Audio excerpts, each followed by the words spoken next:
The Warriors have returned to Oakland, playoff imperfect but perfectly positioned to close out a championship at home for the first time since the franchise relocated by the Bay.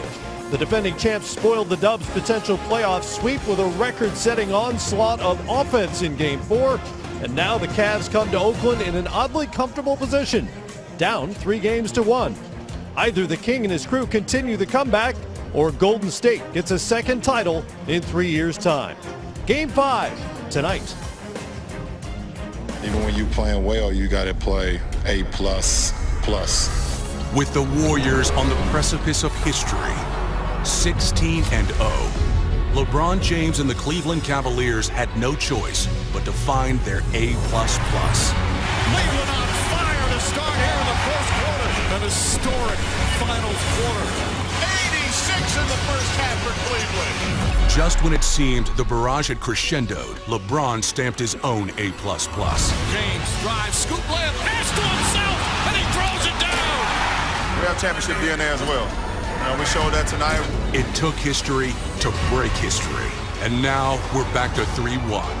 You know, historically against this team, when we don't answer that punch, we put ourselves behind the 8-ball. As far as the 3-1 stuff, it doesn't matter. A Game 5 win for the Warriors tonight does more than dispel all the 3-1 jabs.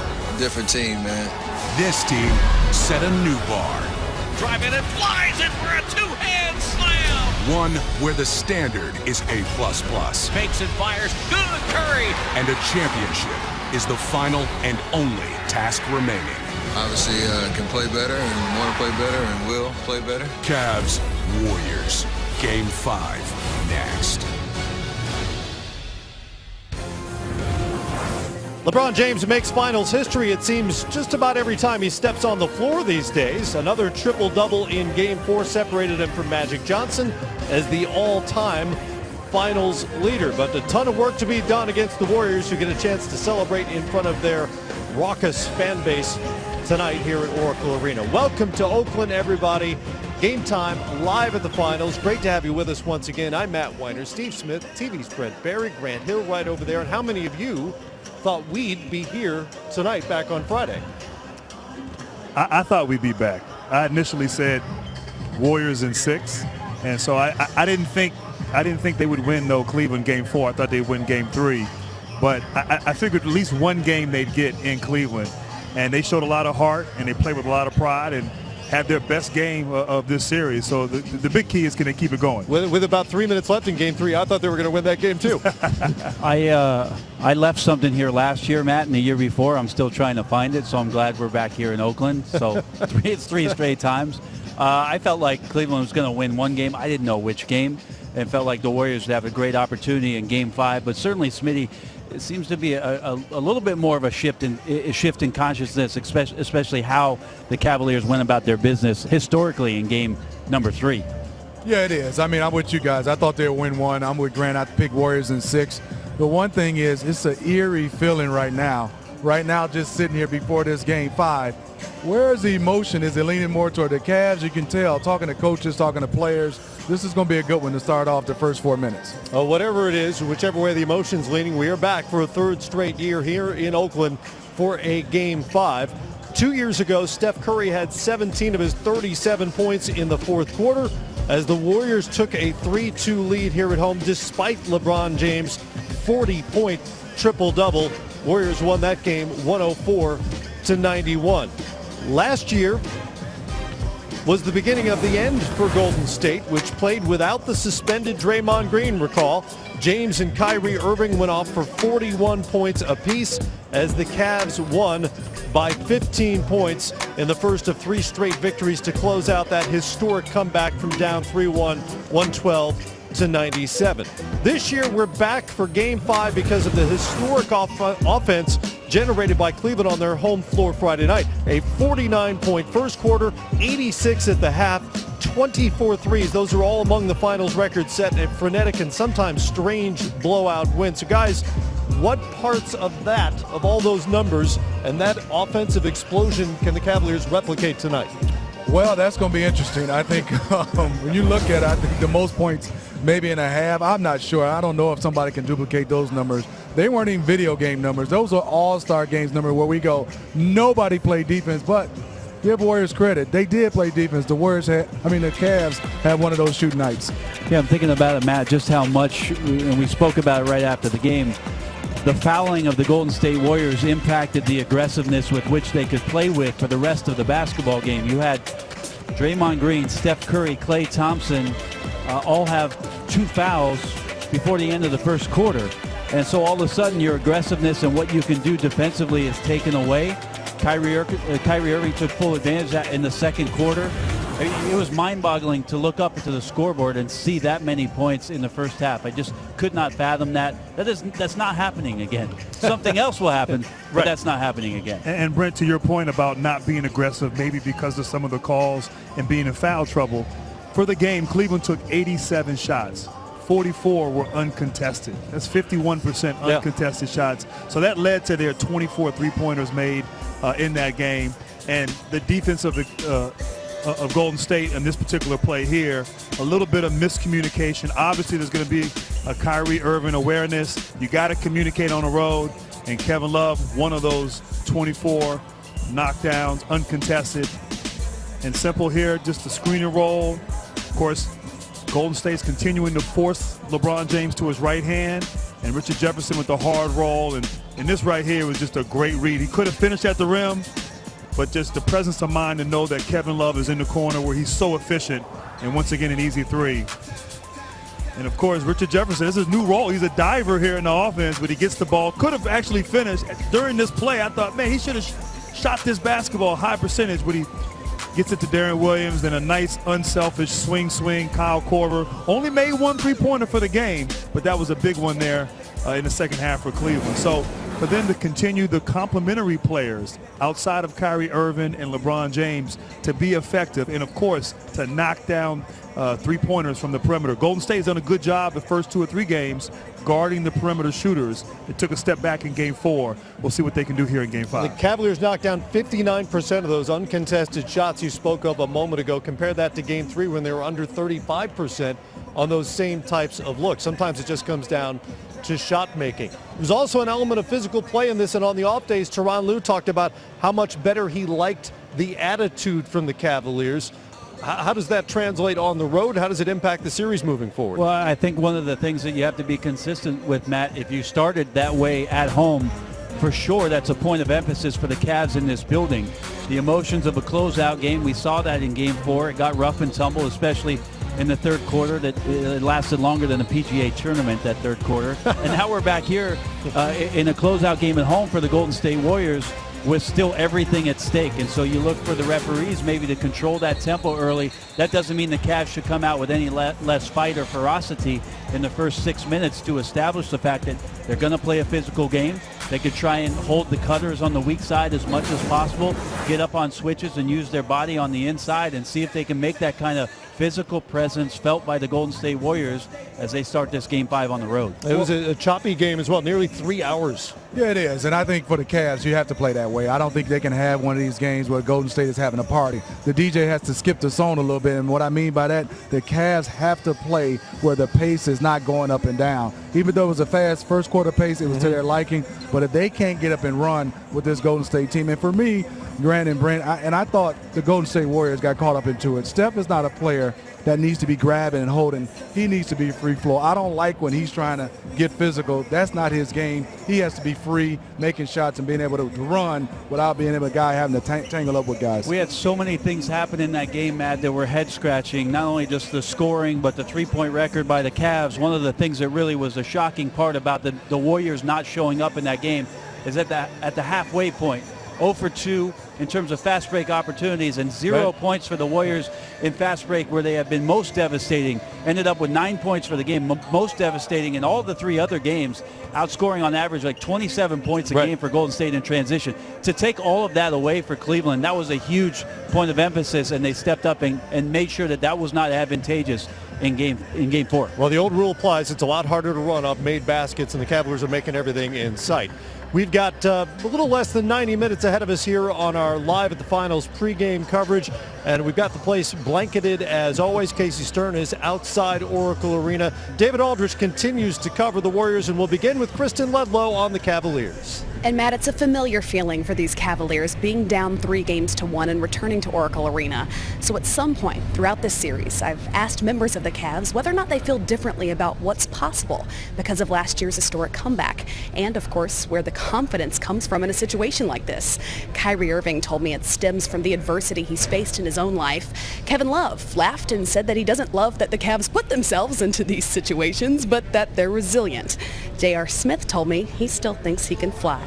That guy, LeBron James, has said that his mind is ready, his body's prepared, and now he's going to live with the result. And a member of the staff told me there's just something about this Cavalier team that is at its best when their backs are against the wall. For more on the Warriors, here's David Aldridge. DA? Well, Game 4 was a series of unfortunate events for the Warriors. Not only did they give up 24 three-pointers, they gave them up to anybody and everybody in a Cleveland uniform. They know they can't let Kevin Love go 6 of 8 from 3. They know that they can't let J.R. Smith hit 5 threes, no matter what Kyrie Irving and LeBron James do. But coming back home does create its own expectations and pressures, something I asked Kevin Durant about on Sunday. One game again from a championship, but this one at home. How does this team avoid putting too much pressure on themselves to get it done? Well, last game was a great wake-up for us. It was a great reminder that we have to come out and play with edge and with force to start the games. We did that the first 3 games. They took it to us Game 4, and, championship teams, champions, championship DNA, they know what it takes. So, we feel like we know what it takes to come out there with some energy and aggressiveness. But like I said, be smart, loose, and have some fun. Now, the last time the Warriors had a chance to clinch the finals here in Oakland, it did not go well. That, of course, was Game 7 of the finals last year. But, of course, things are different. Steph Curry is healthy, and Durant is here. The Warriors are hopeful and anticipate giving a much better effort tonight in Game 5. Back to you, Matt. All right, DA, thank you so much. So much more to get to ahead of tonight's Game 5. Draymond Green picked up another technical foul in Game 4. Yes, just one. Hear him explain his animated on-court demeanor. Isaiah Thomas talks with Kyrie Irving, and we'll take a closer look at some of the absurd shot-making Irving showed off in Game 4. Plus, the evolution of Steph Curry's signature warm-up routine with the coach who helped cultivate it. We're live at the finals from Oakland, California, ahead of Game 5. Back in Oakland, 16th finals game for the Warriors on their home floor since the franchise relocated to California. They're 9-6 in those games. A 10th would mean an NBA championship tonight. Draymond Green was in the thick of it as usual in Game 4, taunting the Cleveland crowd after picking up a technical foul in the third quarter that most people in the building believed was his second. Dre says he knew better all along. He also says his actions and post-game commentary are perhaps more calculated than you might guess. Draymond, can you ever see the stuff that you say and say, maybe I shouldn't have said that? Absolutely not. Because everything I say, I know what I'm saying. When I say something, I've thought about what I'm going to say before I say it. So, no, I never look at something and say, man, I shouldn't have said that. Because I'm a lot smarter than people think. When I say something, I've already thought about I was going to say it, so absolutely not. So emotions were running high the other night. What's the gain of bashing Cleveland fans? I didn't bash them. I just gave my thoughts. Well, saying they're not sharp is bashing. Well, they booed me and they thought I had a tech I didn't have, so that wasn't sharp. But it was on the box. Everybody thought you had that tech. I knew I didn't, so maybe I'm just a little sharper than others then, huh? I don't know. But they played hit the road jacket. I didn't have to hit the road, so I didn't think that was that sharp. But maybe you thought that was sharp. Well, I was looking at the box score.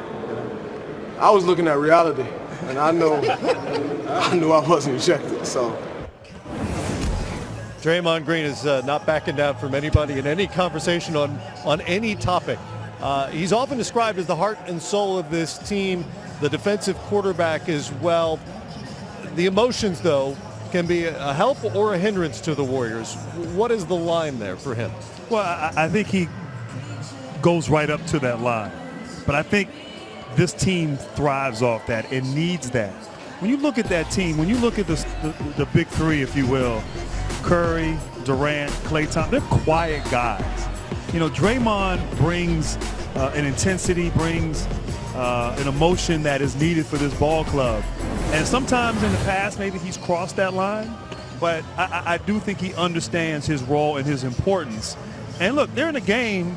It was a physical game, game four, excuse me, and you're trying to get back in it. And so you're trying to get your team riled up and getting them going. And so I don't adhere to that he's a distraction or he's a problem. Right. Yeah, last year, okay, he made a mistake in game four. He paid for it, and it may have cost the series for Golden State. But he's an important piece. He has to play well, and he has to play with fire. And when he does, this team usually follows pretty Grant, well. you're all over it. You talk about a guy with emotion. You talk about that big three. They need a guy to have that emotion. They're quiet guys. Just to add to that, they're not physical guys. And I think also the coaching staff needs him. They send a message that they all love and hear from Steve Kerr, but he's a guy that they respect, and you can see the teammates understand that he's going to play hard. Here's a guy who had a triple-double in Game 5 to win a championship. He had 32, 15, 9 in Game 7. He's a big-time player, probably be the Defensive Player of the Year. He will get up to that line, but he's a smart player, and he has a high basketball IQ. And on that defensive end, you talk about guys 6'5", 6'6", is their best rim protector. Might be one of the best in the league that we ever saw at that size. You know, what's been interesting over the course of the season is his role offensively and how it's changed with Kevin Durant. Everybody wondered how Steph Curry and Klay Thompson would adjust to KD. Draymond's the one who seems to have taken the hit offensively, and in this series so far, he's just 5 of 20 from the three-point line.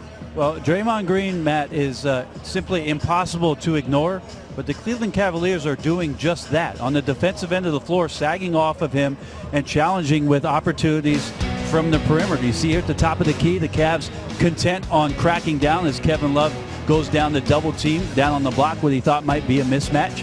Leaves Draymond Green wide open, and you mentioned it, Matt, 5 of 30. All of those opportunities, by the way, 5 of 20, have been catch and shoot, just like this. Now the pass might have thrown you off rhythm, but look how slow the rotation is out from Tristan Thompson to challenge that three-point shot.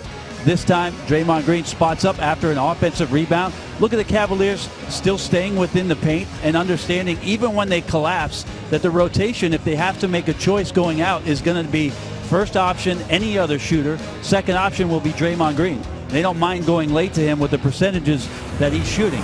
He was phenomenal in the 3 rounds leading up to the finals, shot 47%, had some nights where he was their best three-point shooter, as a matter of fact, but has struggled in the finals. The reason why he's there is exactly what Steve Smith just alluded to. Defensively, 11 of 30 so far at the rim are the Cleveland Cavaliers. That's 36%, so the rim protection is there.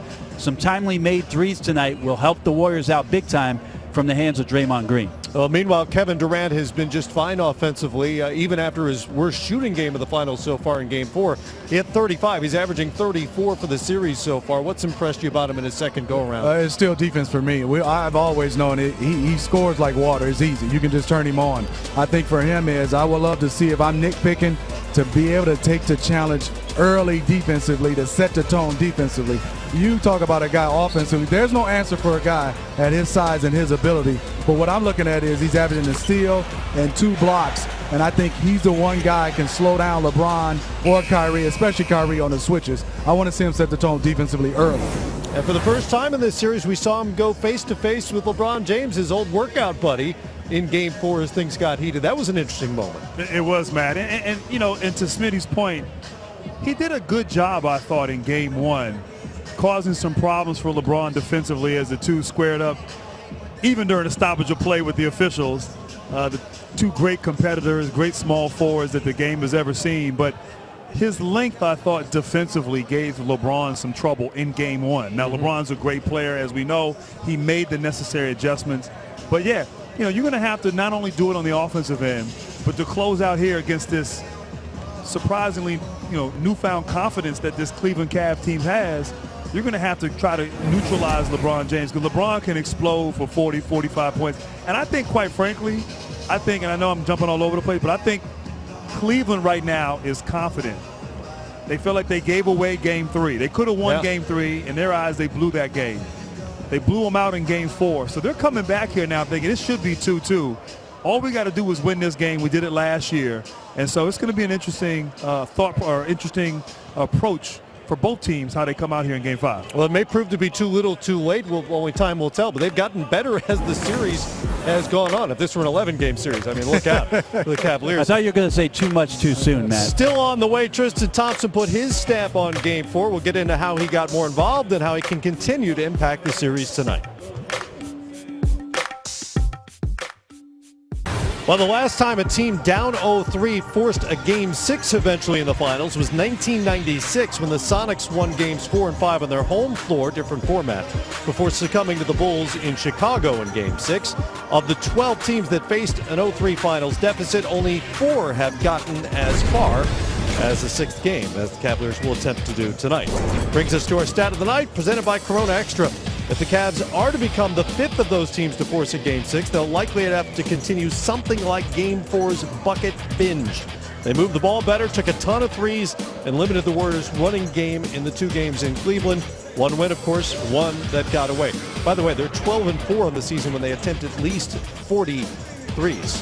For more on the defending champs, let's take you outside Oracle to Casey Stern. Casey Stern here with Dave McMenamin from ESPN. The Cavaliers, the confidence level seemed to really be there at shoot-around yesterday. How much do you think coming back from down 3-1 last year really does help them in this situation, Dave? I mean, they've been there, done that, and that can certainly help this group. I think more so than that, though, they saw what they did in Game 3, getting close, and improved dramatically in Game 4. That's what they're going to lean on more so, because last year, there's no Kevin Durant for Game 5, there's no Draymond Green for Game 5. Those guys were on the court for Game 4, though, and they played maybe the best game of Cavalier basketball since this team came together in the summer of 2014. You know, everybody talks about the shooting. I look at the ball movement. They're sitting there 31-5 going back to the regular season with at least 25 assists or more. How much was that the point of emphasis going into Game 4 and now continue to be going into Game 5? Kyrie Irving termed it empowering the guys around him. You know, Kyrie got 40 in Game 4, but just as significant was the contributions of Kyle Korver and Richard Jefferson, Iman Shumpert, certainly J.R. Smith, 15 points. And the Cavs need to, have the superstars lead the way for those guys and put them in positions to succeed. So, the ball was moving because of the court recognition of LeBron and Kyrie. One of the other things I thought that was important, the defense on Steph. And it wasn't just individual, it was team defense, putting bodies on him, trapping him. That obviously needs to continue, but was that maybe an underrated part of why they end up winning Game 4? Everybody talks about their shooting, but the defense on Steph was fantastic. Yeah, I mean, Steph ends up, 4 for 13, 2 for 9 from 3. He had been averaging close to a triple-double earlier in the series and shooting the lights out. They're going to have to take some of these guys out of the game. There's so much talent on the Warriors side. If you're not locking into 1 or 2 of those big 4 and taking them out, you're going to have a long night. And you saw they were able to have some success with Klay Thompson earlier in the series. It's kind of like whack-a-mole, right? You get one guy down and the other guy pops up.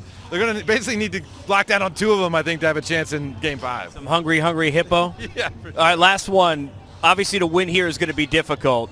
We saw them kind of poke the bear with Draymond, try and bring the wolf out, if you will. How much of the mucking it up do they need to do beyond just the shooting to have a chance to win this game here? Yeah, maybe the best news the Cavs have heard since Game 4 is that Zaza Pachulia was not suspended. Because the fact that he will be out there, not only does he perhaps doesn't suit the Warriors' game that well, but he's shown he has a thin skin. Draymond Green's shown he's had a thin skin.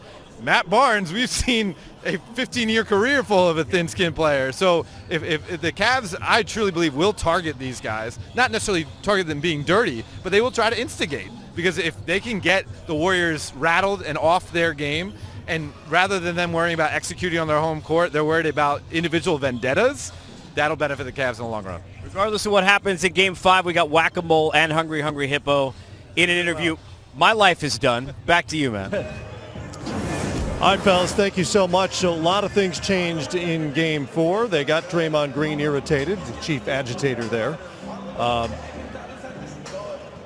Grant, you want to show up a new look? What's that? Did you want to show up your new look? Oh, I was just inspired by Casey out there.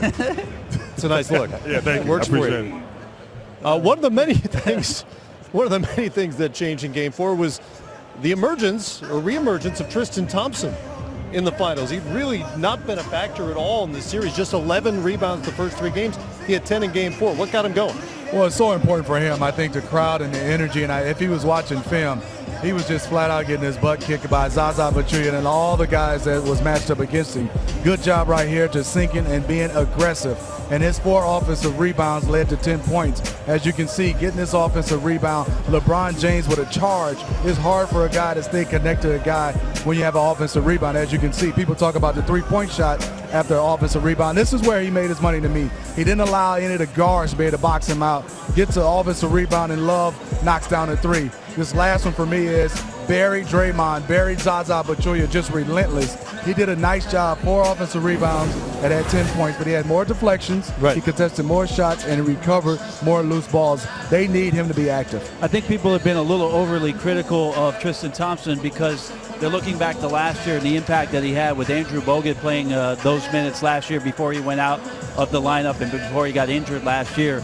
The fact of the matter is Tristan Thompson's still done some damage in terms of the screens that he's setting and opening up opportunities. Now, I know getting 18 points off of your screens isn't a really attractive or sexy number for the people who are watching games at home. But trust me, guys like Kyrie Irving and guys like Kyle Korver and J.R. Smith that are coming off of those screens appreciate what he was doing on that end. Just not showing up in the box score like it did in Game 4. He'll need to be physical like that, obviously, here in Game 5, Matt. I thought your numbers were very sexy, Brent. I just want to go on the record. That was a sexy number. 18 points off screens.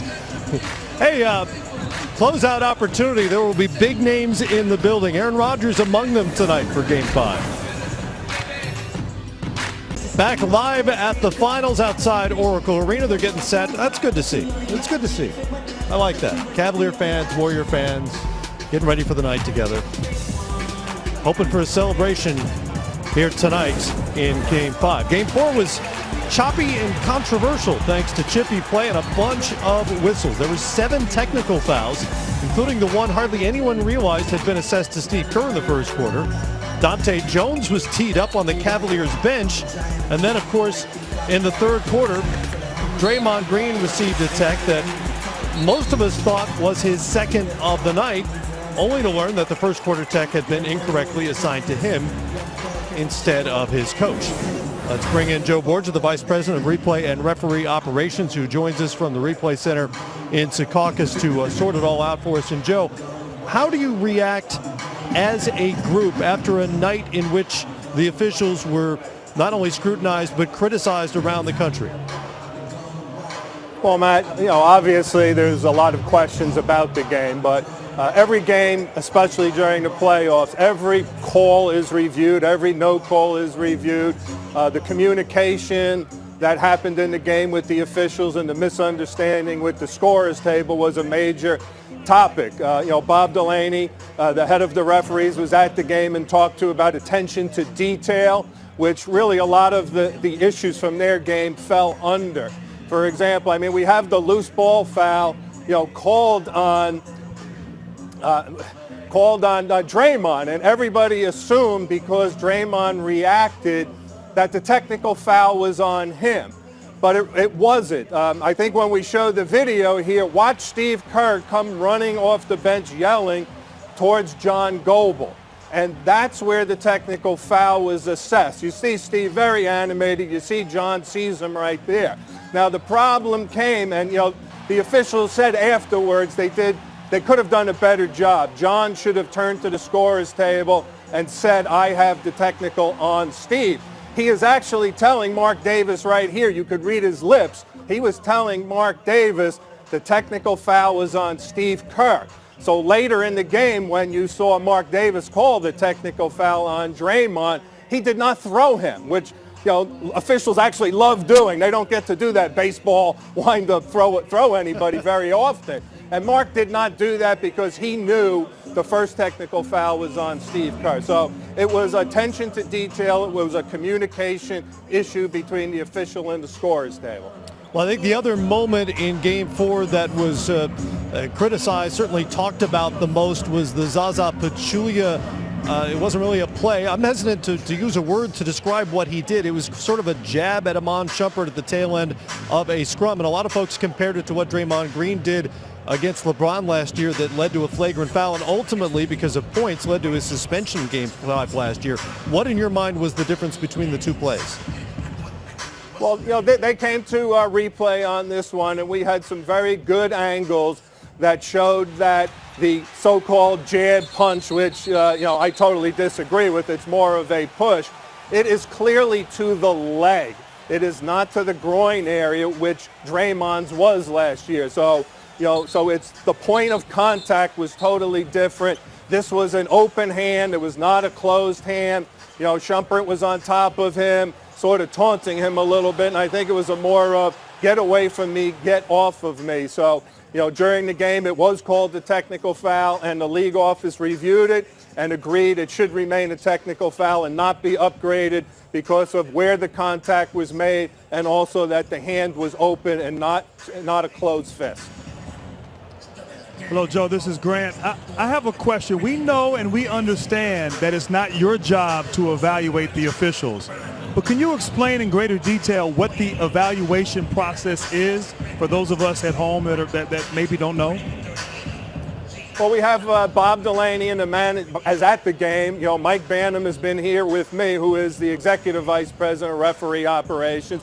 We're watching the game live, but every single game throughout the regular season and the playoffs, we have a group of reviewers who review every call made, and then we have a second reviewer watches every game looking for no calls that should have been fouls. So those are called no calls that are incorrect. So, these are the highestly scrutinized officials in the world, and every game is that way. And, it's called the officiating game report. We have all the data on that, the information. We have the 2-minute report on any game that's within 5 points in the last 2 minutes. Now, that just talks about calls made and not made. That does not deal with, the game management, with the emotions of the players. That's a totally separate. That's more of what Bob sees in arena and Mike saw here watching on TV. All right, Joe, thank you so much. Joe Borgia with us from Secaucus, New Jersey. And tonight, by the way, guys, Danny Crawford, Ed Malloy, and Derek Stafford will be under the microscope, as the officials obviously always are. But Matt, I just want to does Joe know that last segment will be under review? Yeah, of course it will be. We'll go to the replay booth. Like everything else here, any other NBA official ever does, it's always under review. What was the effect in terms of the flow of the game, and for the Warriors in particular, of all the foul calls in the first quarter, the 20-plus free throws for the Cavaliers? This is something I've been trumpeting, and I'm not trying to make any excuses, because by the time the Golden State Warriors had these personal fouls, it was a 24-9 run that Cleveland already started off on. But at 4:01, Klay Thompson picked up his second personal foul. At 2:35, Andre Iguodala, who had subbed in for Zaza Pachulia for the Warriors to go small with Steve Kerr trying to put more offense on the floor, he picks up his second. At 2:21, Steph Curry picks up his second. And at 1:55 to go, Draymond Green picks up his second. That's 4 guys that you have out there during your Hamptons lineup, Matt, when you have the most defensive lineup you have and the most devastating offensive lineup. And I'd love to hear from Smitty and Grant. I just know as a player, when you got 2 early fouls, especially on teams where I got to play actually a lot of minutes, it might change your approach for the rest of the game, especially defensively when you have to guard somebody like a Kyrie Irving that's going to come at you and know he's going to drive by you. Can I get away with a hand check? How much room do I have to give him? How can my challenge be on a late closeout where I can't get myself into position to foul the guy? So I think there were a lot of psychological things that the Warriors had to manipulate in that game because of the early foul trouble of 4 key guys that Steve Kerr saw get whistled for those personals. Well, I look at it, Brandon, is definitely it happens when you have your talented players, especially on the defensive end. But watching those plays, I thought it was Cleveland Cavaliers' offensive mindset. It wasn't a lot of one-on-one play, even though they do play a lot of one-on-one. It was a couple dribbles, and it was attack.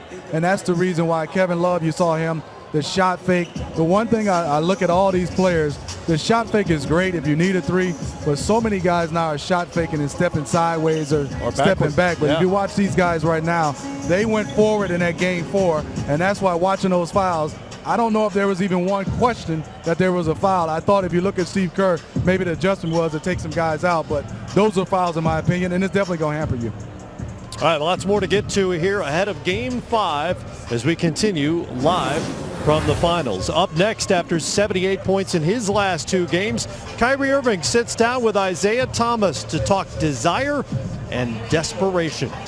I wanted that game so bad, and if, regardless of the outcome, we were going out shooting everything that we had left, because you want them to feel that pressure that they have to come take it from you. Curry in bounce-back mode tonight as he gets set for Game 5. Just 4 of 13, 14 points. And after getting through the first 3 rounds of the postseason with a record plus-minus, a minus 25 in Game 4. Meanwhile, his counterpart, Kyrie Irving, went for 40 in Game 4. He spoke to Isaiah Thomas about flipping the switch for Game 4 after a devastating Game 3 loss. Durant up the left side, calls his own number, and he hit a 3!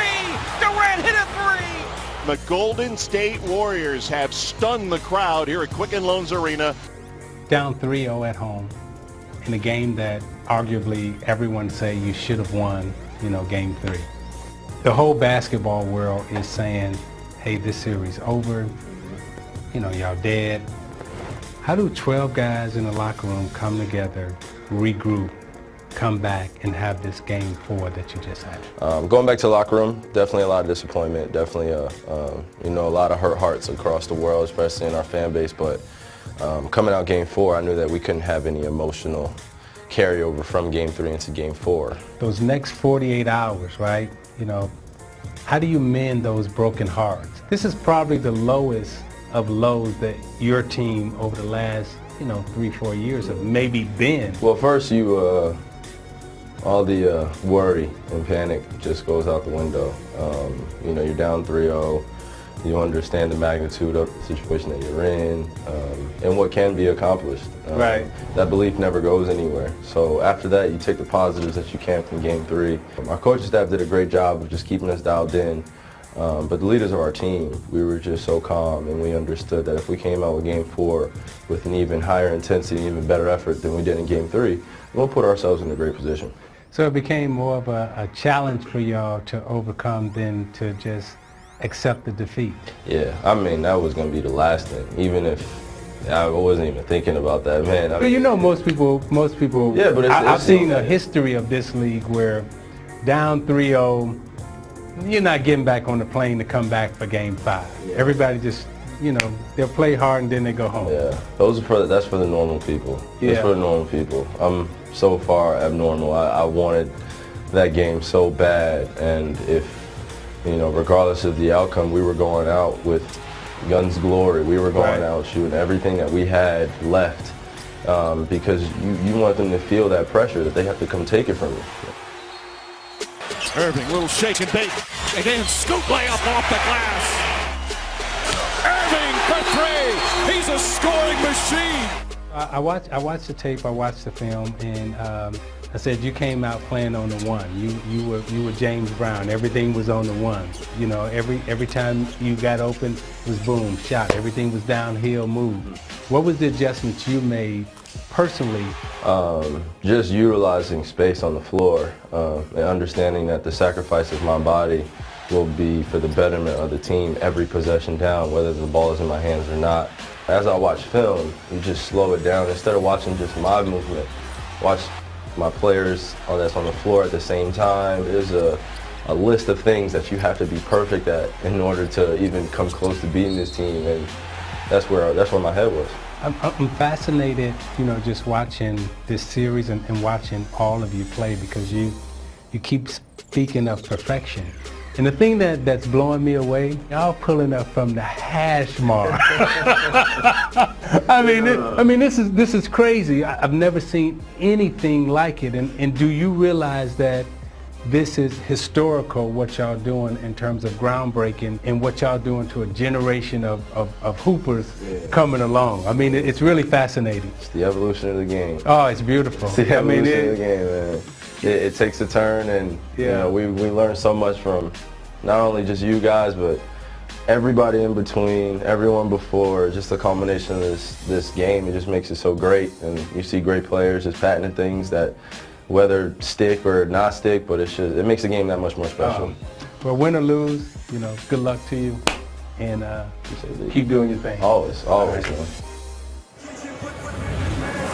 Guys, about a week and a half ago at Yosemite National Park, it's about a 2-hour drive from here, a guy named Alex Honnold climbed El Capitan, which is about a half-mile straight up of sheer rock, without any ropes or harnesses or safety nets or anything else.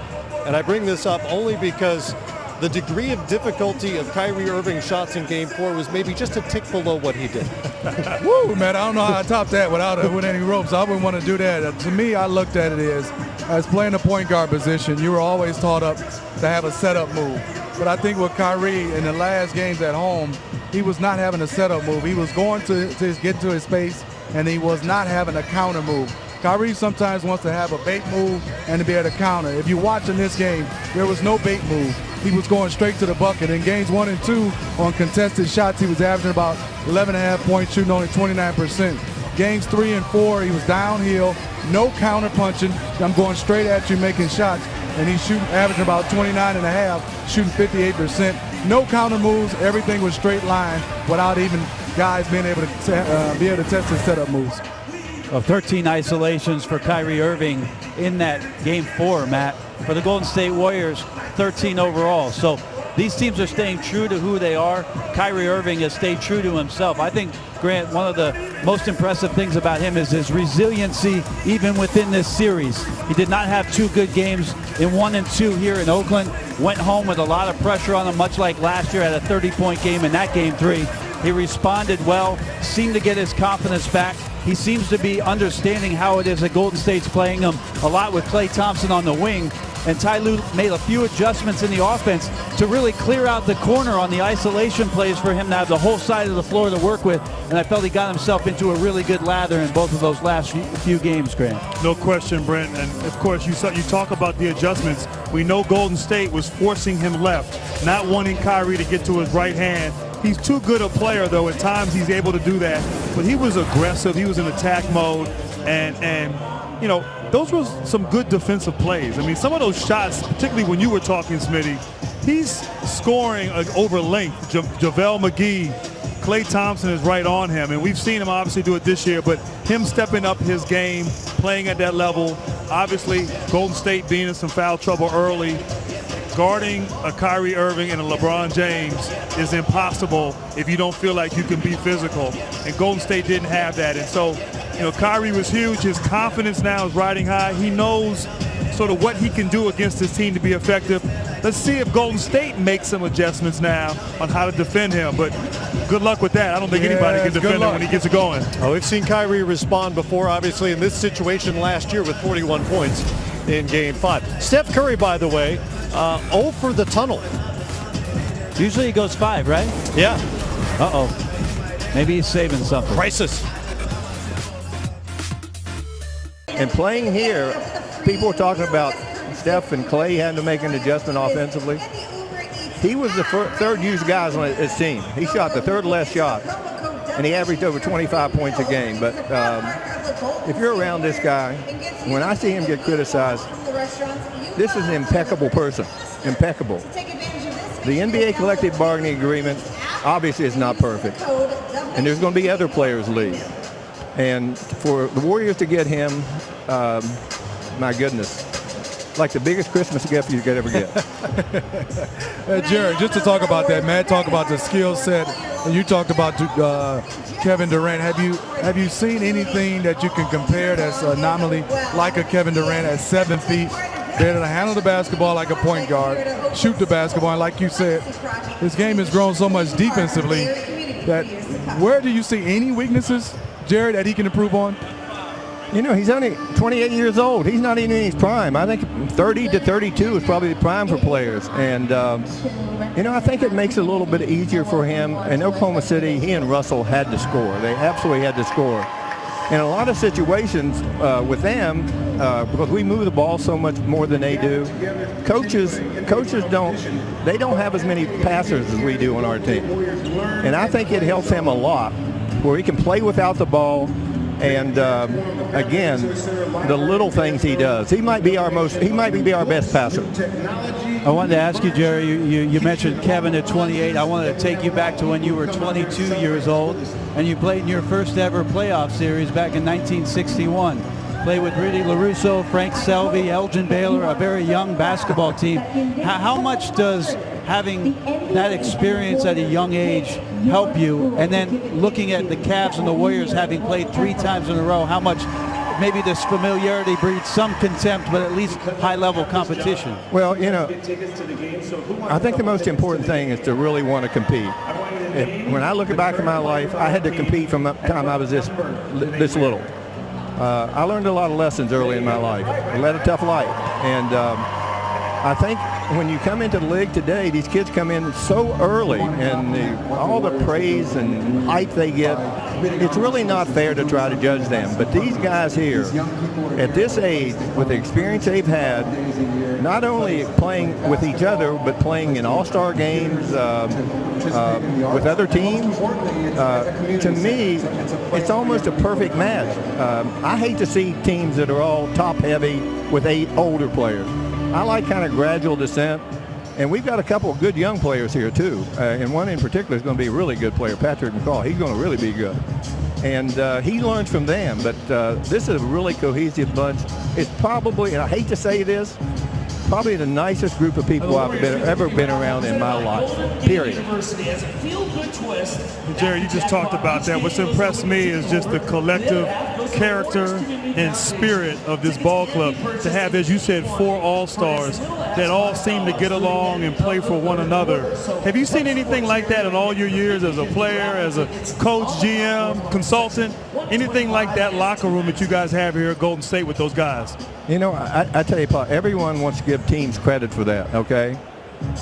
Some other teams could have drafted Klay Thompson. Some other teams could have drafted Draymond Green. We were just fortunate enough that they were there, and our staff liked them very much. So a lot of kudos to our scouting staff and our general manager, Bob Meyer. The other thing that, you know, sometimes you do things that are, what I've always said is what is right is not always popular, and what is popular is not always right. And there was a trade made here that was unbelievably unpopular when Monte Ellis left. It gave Steph Curry a chance to grow, but we knew Klay Thompson was going to be a real good player. He did so many things well, and he would be a better fit because of his size. Steph, he plays point guards half the time, so they can rest Steph defensively. But this is just, you know, everyone wants to give organizations credit, but boy, there is so much luck involved. And also, you just can't make mistakes today with these huge contracts that players are signing. And if they don't fit in with the group you got, it's on the people who signed them. And that has not been a mistake here yet. Jerry, we've got a chance to talk about your guys and some special players. Talk about LeBron James, the type of talent he is, and what you feel about trading one of your, no, I'm not just playing, trading one of your guys for LeBron James. But I won't put you on the spot. No, he's a remarkable player, and I think the thing about him that, you know, I've watched him this year. I think this has been his greatest year ever, and he's not even mentioned as the most valuable player. They played 7 games without him. They lost all 7 of them by a lot, and he's just remarkable. I don't know if I've seen anyone with the size, with the explosion, and his incredible knowledge of the game. Some of the passes when he's driving and he finds people, look like the only place he is in corner he can go and that's covered, he'll find them out top. And his total game is really, really good. And when he can roam around out there like he did in the first 3 rounds of the playoff, that was pretty easy for him to play. This is a little bit more of a challenge because he's going to have, you can't guard Kevin Durant, and he'll do a good job on him, but he's one of the players I really admire. And let me tell you why I admire him. Forget what he does on the court. He does so many incredible things off the court. He conducts himself the way you would want a player of his stature to conduct him. And for the fans in the league, you don't see players like this very often. He's a generational player. They start talking about great players. I don't know. I don't want to get in that conversation, but my gosh, he is incredible. We won't drag you into it either. I don't know if you saw the graphic, but he's also coming after your final scoring record as he continues to climb up that list as well. Jerry, great to have you with us once again here at the NBA Finals. Jerry West, such a huge part of the DNA of the league going back. How many years? Thank you guys, and listen, I wish you well. You terrific job you're doing here. Good luck to all of you. Appreciate it. The logo with us. We'll get deeper into LeBron and his impact ahead of tonight's Game 5 from Oakland when we come back. It's been true just about everywhere he has played, but particularly true with the Cavaliers since LeBron James returned to Cleveland. When he is not on the floor, they have struggled, and the numbers bear it out in this finals as well. With LeBron on the floor, the Cavaliers are +6. He is the only positive number of any Cavalier. Without him on the floor, -31. And over we've seen these 1 and 2 minute stretches even when they give up 6-8 points immediately to the Warriors. So with that in mind and facing elimination, what kind of minutes are we looking at tonight? I say you play him the whole game, 48 minutes. No, I mean, he has, that's a telling stat right there.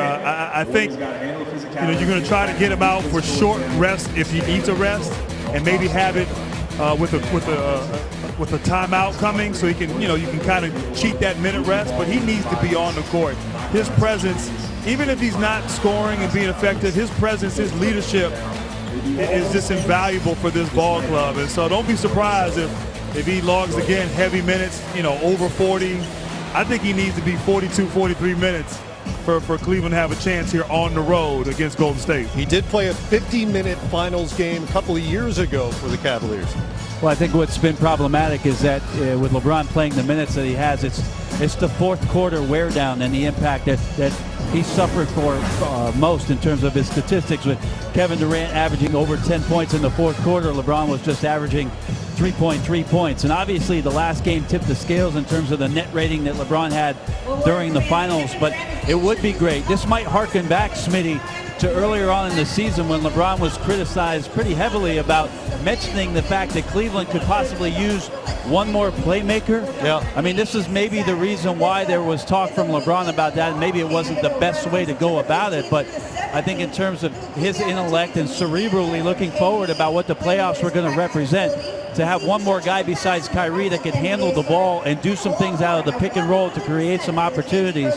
Of course, LeBron James is going to leave it all on the line here tonight in the Game 5 on the road. Yeah, Brandon, also to look at that stat, just to add, he's averaging almost close to 5 free throws in the first quarter. It goes to 1-8, 1-3, and not even a free throw attempt in the fourth quarter. Is that fatigue? It also has to be a mindset for them is in that fourth quarter, he has to dominate, and I know he's got to be tired because the way he scores is from the top of the three-point line, downhill, through traffic, through contact, and then at the rim. I think for him is to find a way to catch the ball in the short corner where he has one dribble to the rim, and also for him to also look at when you're in the bonus with his size, strength, and athletic ability, that's the time where you can rest, and also he has to take advantage. He has to get 2 or 3 free throw attempts in that fourth quarter at least. And guys, really look, in Game 4, he didn't come out looking to be aggressive. He kind of let the game happen. He got everybody involved, and collectively as a team, they had that great first quarter effort. But here on the road in the first 2 games, he's really tried to set the tone early and been very aggressive. And to your point, he's been worn down. So can the rest of his guys play big, hit shots early, be aggressive, so LeBron James can manage the game and hopefully be at his best in the fourth quarter for the Cavs? Remember, this minutes question goes back to the regular season, going back to training camp even, when Tyronn Lue said he was going to try to limit his minutes during the season. That never happened, and it's still not happening now. Only man in finals history to average a triple-double through 4 games. Game 5 coming up tonight. They're a little excited outside here at Oracle. Oh, they came with their props and their T-shirts. They're ready to go for Game 5 tonight. Thank you very much. Steve, the circumstances of this 3-1 lead are obviously different from last year, but the opponent is the same. Now, LeBron had his fingerprints all over those last 3 games last year. How do you keep him from getting to that dominant position this year? Who, LeBron? Yeah. You got any ideas? None. None that are useful. It's pretty good. Yeah. No, he's going to do what he does. We got to do what we do. That's the main thing. We did not compete at a high enough level in Game 4. They took it to us, and we got to flip that. You all are at your best when you play with joy and you play free. How do you get to that emotional state in a game with these kinds of stakes? Well, you got to do it, but you got to find the balance between the discipline that it takes to win a high-level game, especially defensively. We were awful at that end of the floor in Game 4, so we got to defend, and that leads to all that running and flow and pace, and that's what we got to get back to.